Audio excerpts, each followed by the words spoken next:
How to download Silent Breath. Welcome and let's get right into this tutorial. To begin with, launch Steam on your device. Make sure that you are logged in into your Steam account with a credential. At the top in the search bar, you need to search for Silent Breath. As you can see, it will cost you at least of $5.49.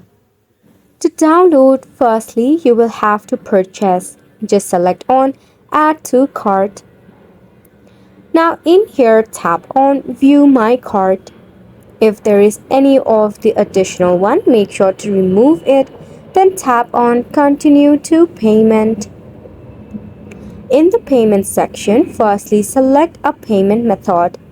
In the case of credit or debit card, enter the card number, expiration date and your security code. After which you need to enter your billing information. After which you can tap on the continue button which is at the bottom. By this way, you'll be able to get yourself the Silent Breath for your PC. And it's a wrap for the video as well. Thank you so much for tuning in.